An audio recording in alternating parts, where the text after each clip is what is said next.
Abraham to Jacob. And here we'll see a bit of the personal and the national combined. So Jacob leaves home. Why? He cheated his brother. Okay, now we're getting into family stuff. And probably none of y'all have family stuff, so you can go to the bathroom, do whatever you need to do, take an extra break. So you can read the Jacob cycle in Genesis 25 to 35. But here are a couple of highlights. We're going to go through some stuff that relates to the New Testament. All right, so Jacob leaves because, as you just said, he has cheated his brother Esau out of his birthright. So he has to leave home. And you remember that Jacob and Esau are twins. And you remember in the womb, what does Jacob do? Right? Jacob's always what? He's the grabber. Yeah. All right, so this is Jacob. So, well, there's his mother. I mean, we're getting into serious family stuff. How many counselors are in the room? Do we have psychiatrists? Raise your hand if you're a counselor. One counselor in this whole group? Okay, wow. Well, you're going to be very busy at lunchtime. Okay, so Jacob leaves Beersheba and goes towards Haran. We know Haran because from the earlier stories of Abraham. He came to a certain place and stayed there for the night because the sun had set. Taking one of the stones of the place, he put it under his head and lay down in that place. And he dreamed that there was a ladder set up on the earth, the top of it reaching to heaven. And the angels of God were ascending and descending on it. And the Lord stood beside him and said, I am the Lord, the God of Abraham, your father, and the God of Isaac. The land on which you lie, I will give to you and to your offspring. And your offspring shall be like the dust of the earth, and you shall spread abroad to the west and to the east and to the north and to the south, and all the families of the earth shall be blessed in you and in your offspring. Know that I am with you and will keep you wherever I go, and will bring you back to this land, for I will not leave you until I have done what I have promised you. Then Jacob woke from his sleep and said, surely the Lord is in this place, and I didn't know it. And he was afraid and said, how awesome is this place? This is none other than the house of God, Bethel, Beit El. And this is the gate of heaven. So Jacob rose early in the morning, and he took the stone that he had put under his head and set it up for a pillar and poured oil on the top of it. He called that place Bethel, but the name of the city was Luz at the first. Right? If you know John chapter 151, John tells us this about Jesus. Nathanael is talking to Jesus. He says, Rabbi, you are the Son of God. You are the King of Israel. Jesus answered, do you believe because I told you I saw you under the fig tree? You will see greater things than these. And he said to him, very truly I tell you, you will see heaven opened and the angels of God ascending and descending upon the Son of Man. You see the connection? So Bethel is a really important place from the Old Testament that gets carried into the New Testament and becomes metaphorical. Does that make sense? So this is Jacob's ladder in John 1:51. If you're reading John 1:51, if you're just in your hotel, you're picking up your Gideon's Bible, you've never seen John before, you're reading before bedtime, you come to it, right? It sounds interesting and weird and kind of mystical, okay. But once you've read the Old Testament and start to understand the theological importance of place names, you can go to a second layer of understanding the Gospel of John and who Jesus is. Because, of course, in a few chapters, he'll be at Jacob's well with the woman of Samaria, having a conversation where she says, you're not greater than our father Jacob, are you? And it turns out he is. Right? He's also greater than Moses. He's greater than everything and everybody in the Gospel of John. But the things make more sense when you understand the metaphorical, theological meaning behind the geography of it. So house of God. It's also tied to the fact, right? So you see John attaching this story to Jacob's story, where he names the place Bethel, house of God. You also remember Jesus is going to get in trouble. Because in John 2, he says, tear down this temple. What? And in 3 days, I'll raise it up. Because Jesus also becomes the locus. I mean, for John and for Christians, Jesus is the locus of God. The place where God is in, the place, right? Where God is encountered. And so what will happen in a book like the Gospel of John is everything that matters in the Old Testament gets drawn in. People, places, geography, land.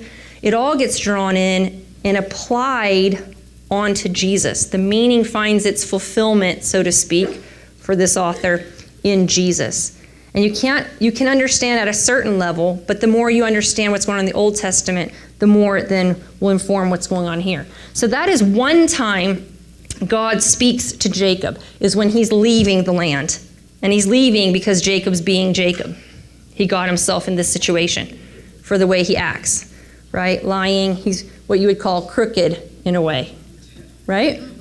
And that becomes important in a moment. Because he comes home, so what I just read to you is from Genesis 28, 10 through 19. Right, so the importance of Bethel, house of God, Jacob leaving his land to become a foreigner. He comes home again, and this is really the only other time God speaks to Jacob. When he leaves the land and when he comes back to the land. So I want to look through Genesis 32 and 33, because it's a fascinating story, I think, of family and home and place. So what we hear is in Genesis 32 and 33. So he goes on his way, and the angels of God meet him. And when Jacob saw them, he said, this is God's camp. And so he called that place Mahanaim. So again, that's another example of how things get named. Jacob sent messengers before him to his brother Esau in the land of Seir, the country of Edom, instructing them, thus you shall say to my lord Esau. So, right, Jacob's trying to come home again. How do you imagine Esau feels about Jacob coming home? Right? I mean, what are some of the emotions you think Esau might be feeling? Anger? Resentment? Rage? What are some of the emotions Jacob might be feeling? Fear, embarrassment, shame, right? I mean, now we are in family, right? And we're going to watch how this works out. Jacob sent messengers before him to his brother Esau in the land of Seir, the country of Edom, instructing them, thus you shall say to my lord Esau, thus says your servant Jacob, I have lived with Laban as an alien. It's a recurring theme in Scripture about being a stranger, a foreigner, alien, and stayed until now. And I have oxen, donkeys, flocks, male, female slaves I've sent to tell my Lord in order that I might find favor in your sight. So the messengers come back to Jacob and they say, we came to your brother Esau, he's coming to meet you. And 400 men are with him. Then Jacob was greatly afraid and distressed. And he divided the people that were with him and the flocks and herds and camels into two companies, thinking, if Esau comes to one company and destroys it, then the company that is left will escape. It's always Jacob. And Jacob said, O God of my father Abraham and God of my father Isaac, O Lord who said to me, return to your country and to your kindred, and I will do you good. I'm not worthy of the least of all the steadfast love and all the faithfulness that you have shown to your servant, for with only my staff I crossed this Jordan. And now I have become two companies. Deliver me, please, from the hand of my brother, from the hand of Esau, for I'm afraid of him. He may come and kill us all, the mothers with the children. Yet you have said, I will surely do you good and make your offspring as the sand of the sea, which cannot be counted because of their number. Okay. So he spent that night there. And From what he had with him, he took a present for his brother Esau, 200 female goats, 20 male goats, 200 ewes, a bunch of stuff. All right, these he delivered into the hand of his servants, each drove by itself, and he said to his servants, pass on ahead of me and put a space between drove and drove. He instructed the foremost, when Esau, my brother, meets you and asks you, to whom do you belong? Where are you going? And whose are these ahead of you? Then you will say, they belong to your servant Jacob. They are a present sent to my lord Esau. And moreover, he is behind us. He likewise instructed the second and the third and all who followed the droves. You shall say the same thing to Esau when you meet him, and you shall say, moreover, your servant Jacob is behind us. For he thought, I may appease him with the present that goes ahead of me, and afterwards I shall see his face. Hold on to that. Afterwards I shall see his face. Perhaps he will accept me. So the present passed on ahead of him, and he himself spent that night in the camp. That same night he got up and took his 2 wives, his 2 maids, and his 11 children, and crossed the ford of the Jabbok. Okay, so the river Jabbok. He took them and sent them across the stream, and likewise everything that he had. Jacob was left alone, and a man wrestled with him until daybreak. When the man saw that he did not prevail against Jacob, he struck him on the hip socket, and Jacob's hip was put out of joint as he wrestled with him. Then he said, let me go. And this is the same Jacob who in the womb did what? See? So now he says, let me go, for the day is breaking. But Jacob said, I will not let you go unless you bless me. So he said to him, what's your name? And he said, Jacob. Then the man said, you shall no longer be called Jacob, but Israel, for you have striven with God and with humans and have prevailed. So the very name of the land of Israel comes from this. Okay, Jacob's struggle with God. Then Jacob asked him, please tell me your name. But he said, why is it you ask my name? And there he blessed him. So Jacob called the place Peniel, because El means God, and the first part of the word means face. Right? He called the place Peniel, saying, for I have seen God face to face, and yet my life is preserved. The sun rose upon him as he passed Peniel, limping because of his hip. Therefore, to this day, the Israelites do not eat the thigh muscle that is in the hip socket, because he struck Jacob on the hip socket at the thigh muscle. Now, Jacob looked up and saw Esau coming, and 400 men with him. So he divided the children among Leah and Rachel and the 2 maids. He put the maids with their children in front. Then Leah with her children. And Rachel and Joseph last of all.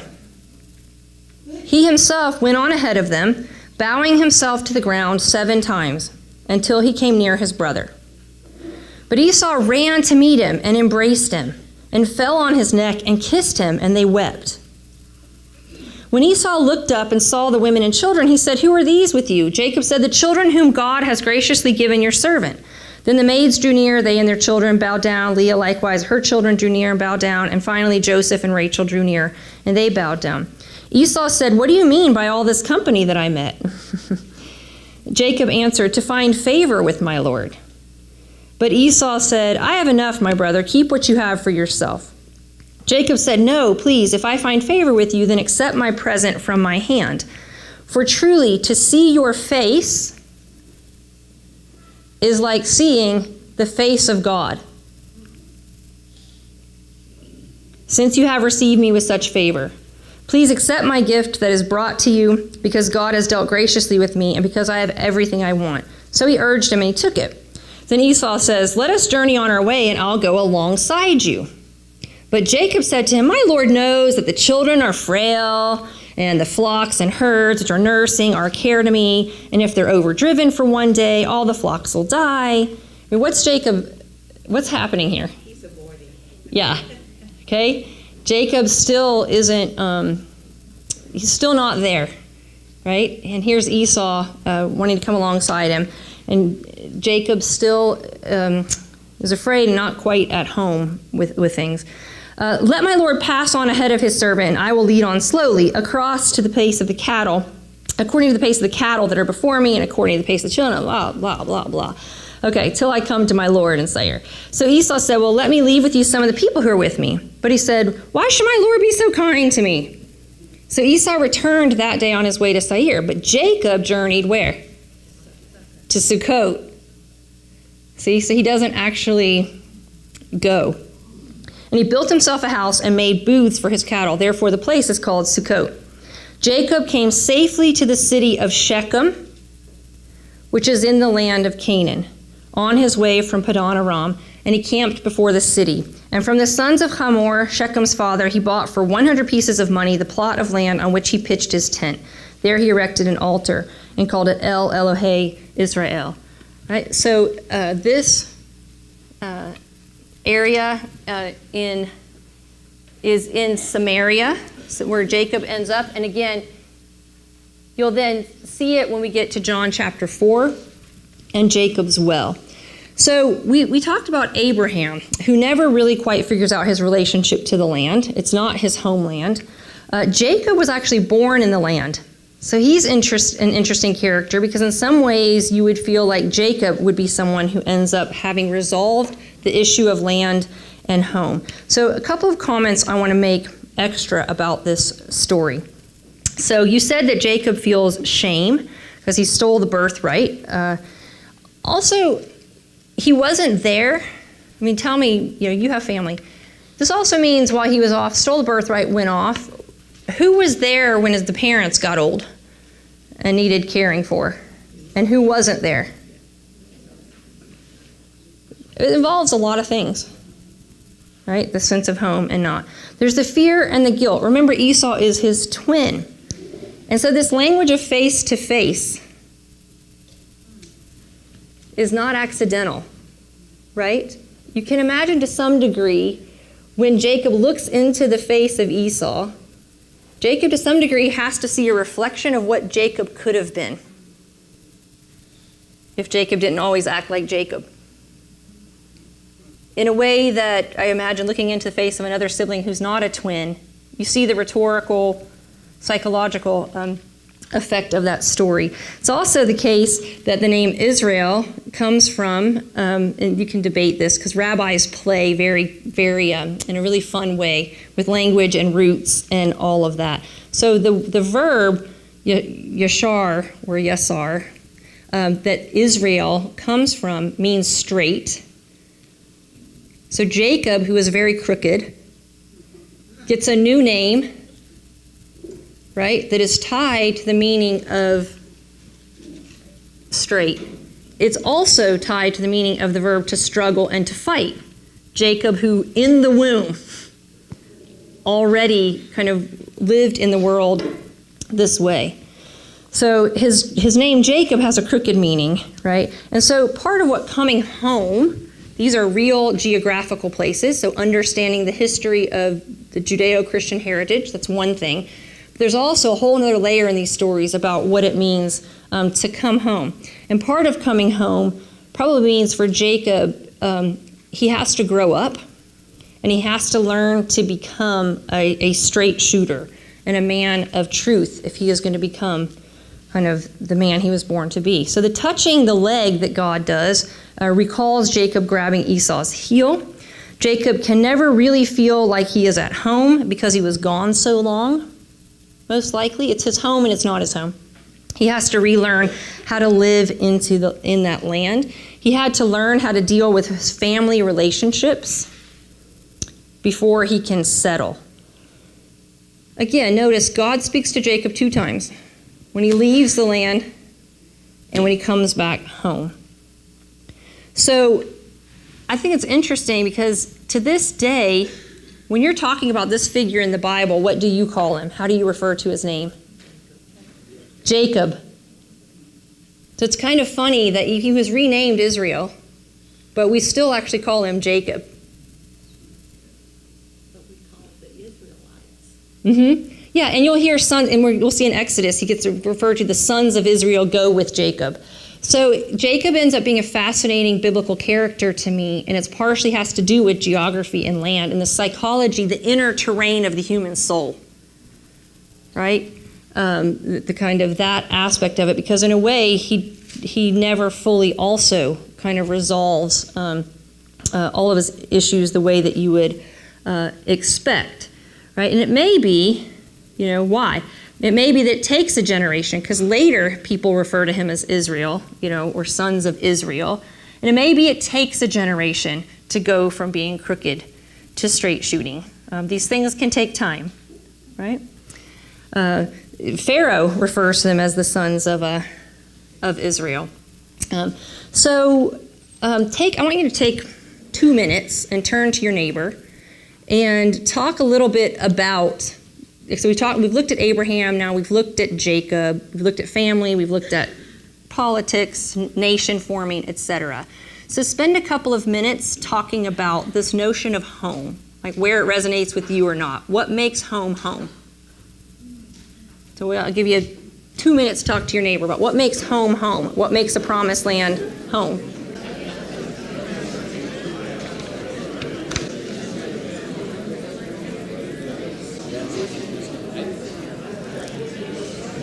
What are a couple of insights or observations you all came up with in reading these stories? What's percolating in your brain? So home, is it a place? Is it more than one thing at once? Because in the book of Revelation, throughout Scripture, the language of Zion is used. And we're going to sing Marching to Zion a little later for obvious reasons. It will become obvious.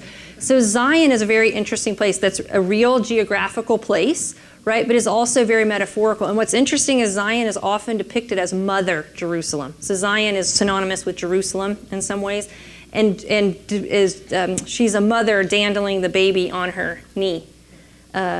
Kind of thing. So you could even talk about, when I talked about the Adamah and the creation from the earth, Adamah is a feminine noun, and rabbis love to just play with these things. It's a little loosey-goosey, but Adamah is feminine, so you'll find rabbis talking about like the birth, Mother Earth. We talk about Mother Earth, right? And so in that way, so this maternal language gets factored into this in our own lives, but also in Scripture as well. Yeah, good. Right, and whether it's based on geography, whether it's based on your people group, whether it's based on family tribal connections, etc. But what you see throughout Scripture is a real attention to it and the importance of it for human beings, politically, but all the way down into the soul. Yeah. So anyway, if we have more time, we could kind of pursue that. But I wanted you to think about that a bit. So this gets us then, the story of Jacob then gets us over into the Exodus. We're going to move into the Exodus. So with Exodus, who's the major figure for us from Exodus? Moses, all right? So when you're talking about the date here, you're around 1300 BCE. The place, if you're talking geography, right, you're now talking Egypt and the wilderness. So the book of Exodus opens with Jacob and Joseph. Exodus 1:1 says, "These are the names of the sons of Israel who came to Egypt with Jacob, each with his household." And then it names the 12 tribes, basically. The total number of people born to Jacob was 70. Joseph was already in Egypt. Then Joseph died, all his brothers, and that whole generation. But the Israelites were fruitful and prolific. They multiplied and grew exceedingly strong, so the land was filled with them. Now a new king arose over Egypt who didn't know Joseph. He said to his people, "Look, the Israelite people are more numerous and more powerful than we. Come, let us deal shrewdly with them, or they will increase, and in the event of war, join our enemies and fight against us and escape from that land." Very interesting. They're now home in a way, the Israelites in Egypt, but not trusted in this way. Okay, so enter Moses. He leads his people out of Egypt towards the promised land. Obviously, he looms large in the New Testament.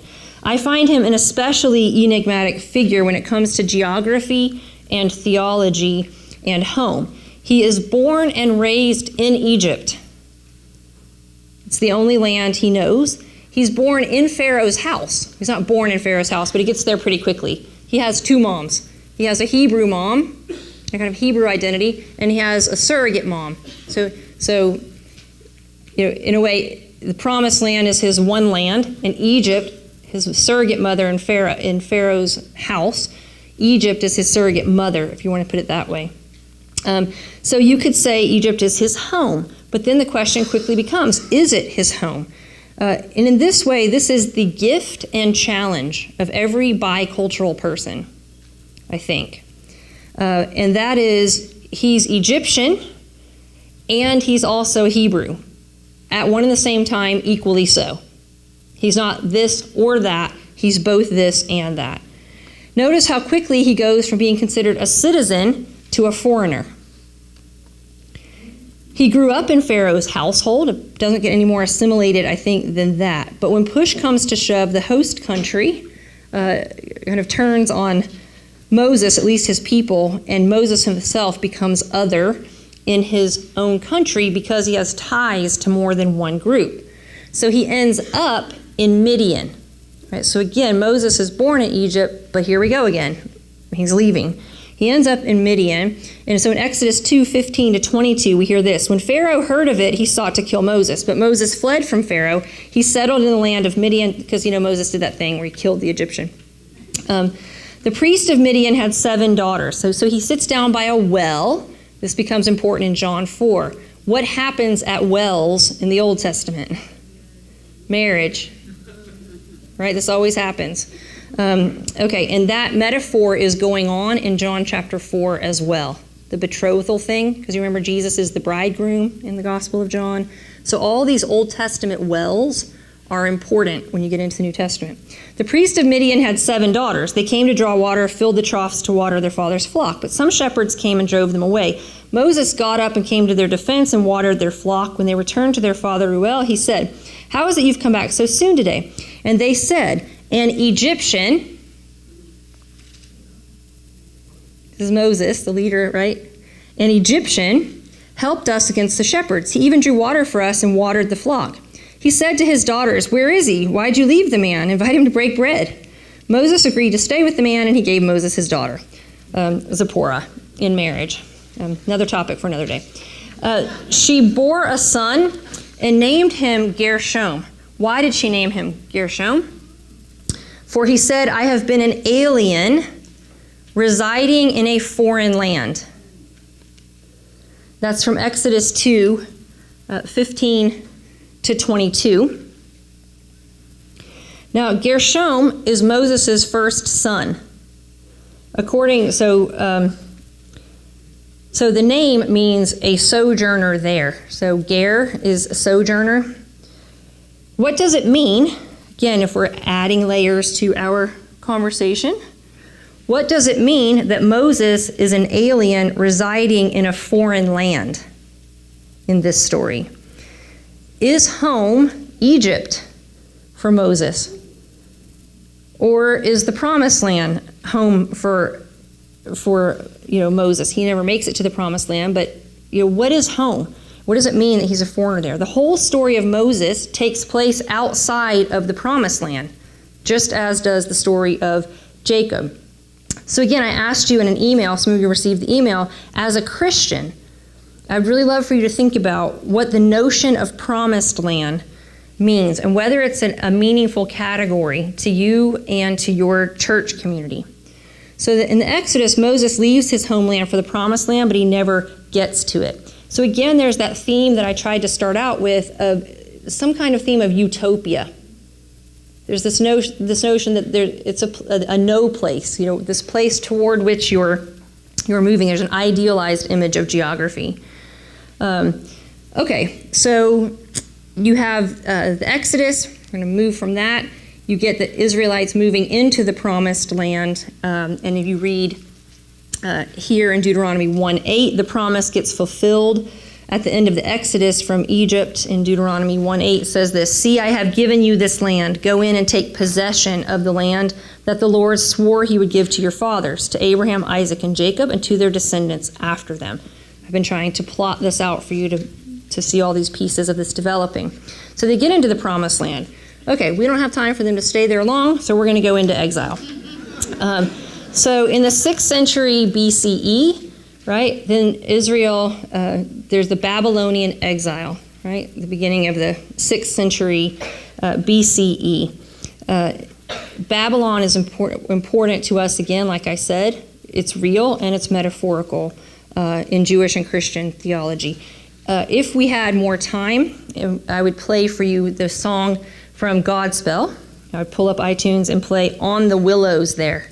If you know that, you can sing it while I read this psalm that it comes from.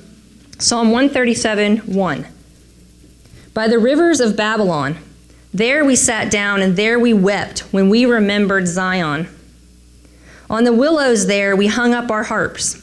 For there our captors asked us for songs, and our tormentors asked for mirth, saying, "Sing us one of the songs of Zion." How could we sing the Lord's song in a foreign land? If I forget you, O Jerusalem, let my right hand wither. Let my tongue cling to the roof of my mouth if I do not remember you, if I do not set Jerusalem above my highest joy. Remember, O Lord, against the Edomites, the day of Jerusalem's fall, how they said, tear it down down to its foundation. O daughter Babylon, you devastator. Happy shall they be who pay you back what you have done to us. Happy shall they be who take your little ones and dash them against the rocks. Okay? There's a psalm for one of your bad days. Might want to mark that one with a Post-it note, a neon color. Okay, so when you hear the word Babylon, after you read something like this, is it a thumbs up or a thumbs down?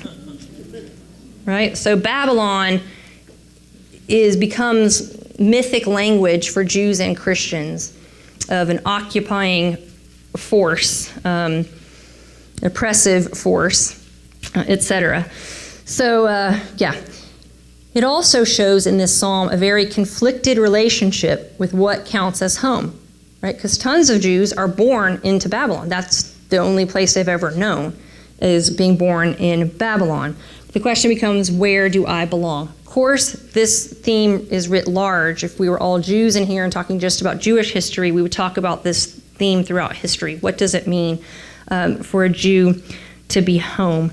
If you've been to Israel, how many of you have been to Yad Vashem, which is the Holocaust Museum in Israel?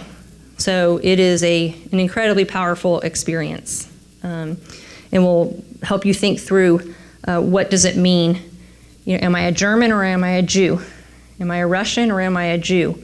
That whole language. So with the Babylonian exile, you get the beginning of what we call the diaspora, D-I-A-S-P-O-R-A, diaspora, which is literally the word for scattering. So seed, the word spore. In English, we have the word spore, right? And dia means through. Like that's dia, it's the scattering part. So diaspora. And it's obviously a Jewish term, but also you'll see this language of diaspora, a sense of not being home or not being permanently home, and the language of exile that Christians then adopt. One place that you can see this is 1 Peter 1:1 and 2. Peter, an apostle of Jesus Christ, to the exiles of the diaspora.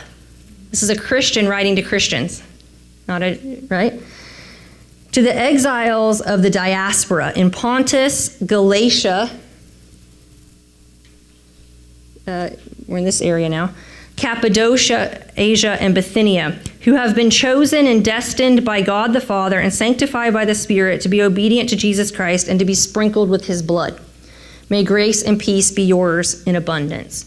So you see that language in 1 Peter. Maybe you don't hang out in 1 Peter that often, so now I will have the proud privilege of saying I got you to look at 1 Peter and to remember that it's there. The author of Revelation picks up on all of this symbolic geographical language, casting Rome in the role of Babylon. So anytime you see Babylon when you're reading the book of Revelation, it's not literally Babylon, it's Rome. Why would the author do this? Why would the author make Babylon symbolic of Rome?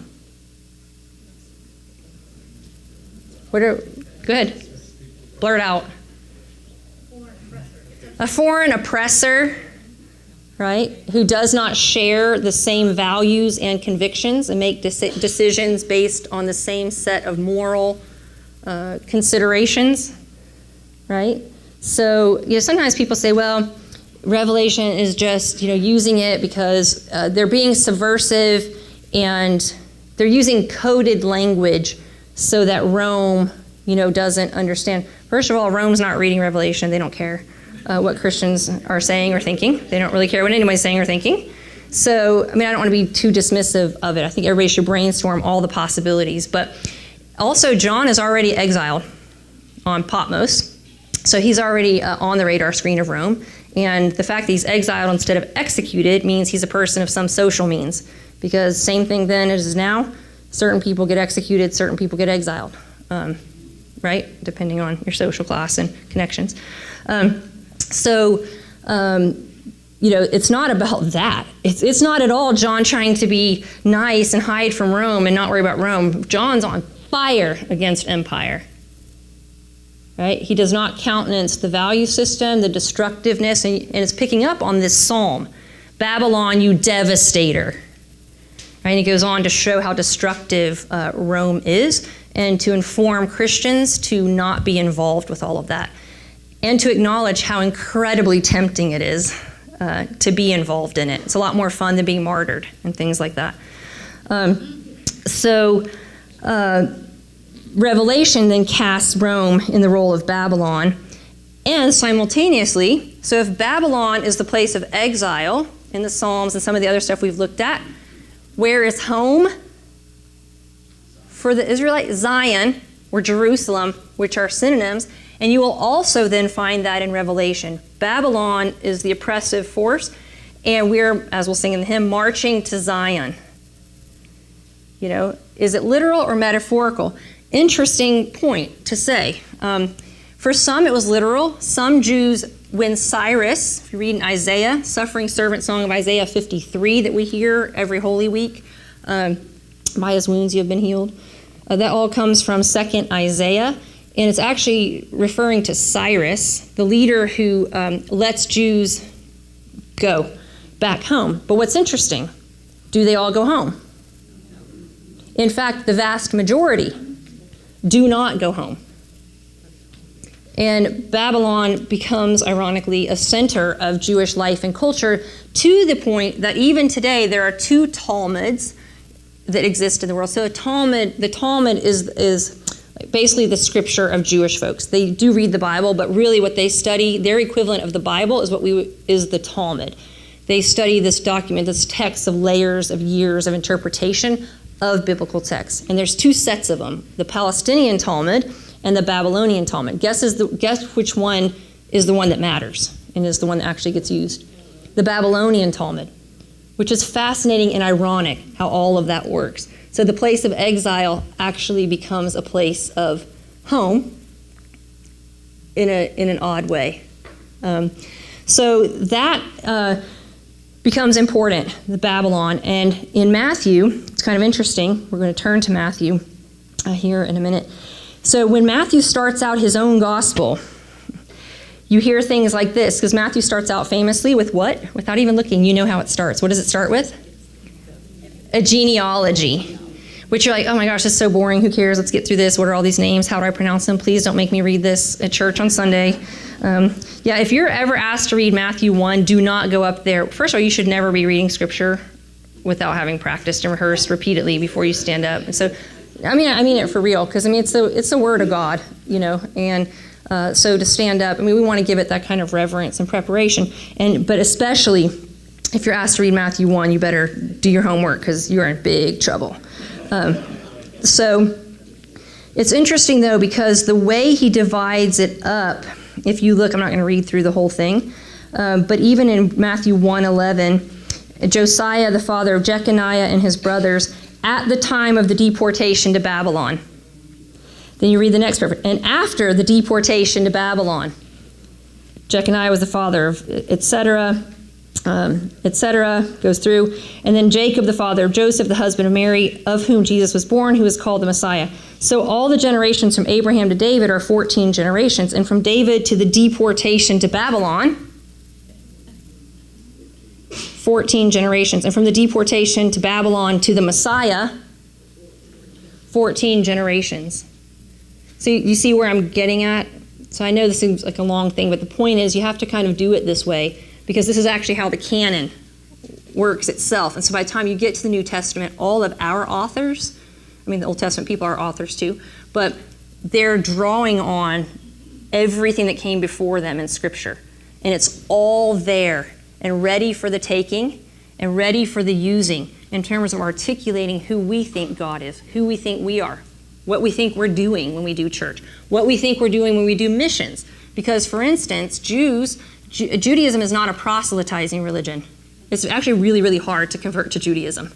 You have to be extremely serious, not like us. We'll be like, yeah, sure. Which I'm not dissing us, but I'm just saying it's pretty easy to become a Christian. It is. It's easy to become one. I don't know if it's easy to be one, but for the rest of your life. But it's easy to kind of sign on. Judaism is not a proselytizing religion. Christianity is. And we could talk about that. You're like, oh no, now she's being a Baptist. It's getting scary. I understand you're all saved, even though you're not Baptist. At least on my best days, I understand it. I try to understand it. But Christianity is a proselytizing religion and does have this kind of world.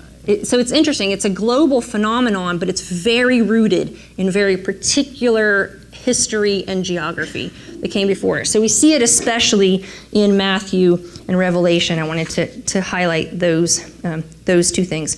So when allowed to go back, not all the Jews did. They had to decide what their relationship would be with their host culture. And I use the word host culture. I like it. I'm a military brat. And so are there other military brats in the room?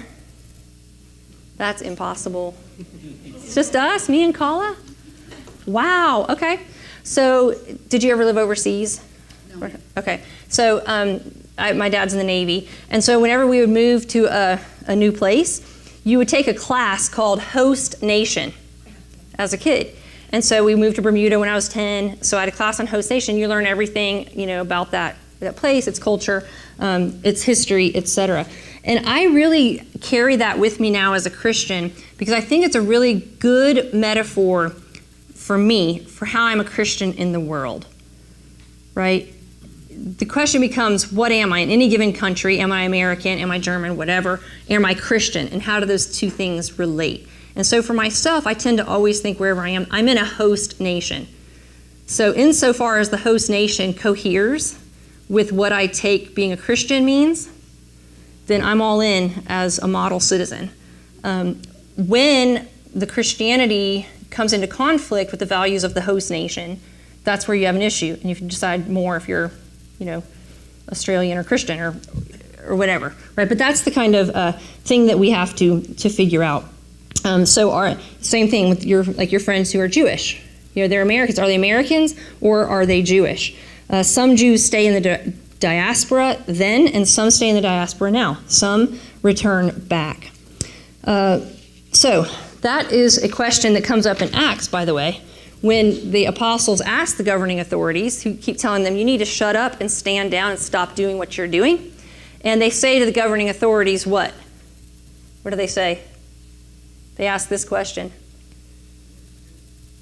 Whom shall we obey? Right? God or emperor? Do we obey God or do we obey people? And the fact that they're all in prison all the time answers the question for you, right? And Paul himself spends a lot of time in prison. So there you go. There's your role models when you have to make your decision. So this is the world then. So Revelation uses the language of Babylon because Rome is, of course, the occupying force in Palestine, first of all. But Rome, obviously, is the occupying force of the world at the time. It is an invading imperial force that dislocates lots of people. So some Jews, as I said, return to the land. They're invaded, occupied by Rome. By the Seleucids, then, bottom line is, in 63 BC, Pompey comes from Rome, and they become the occupiers. This land has been occupied all the time, this little strip of land in the Middle East. So this is the world, occupied Palestine, into which Jesus is born in 4 CE. So he is a Galilean. He lives in the northern part of the country. He is a Galilean operating in an occupied territory. That's the end of the Old Testament.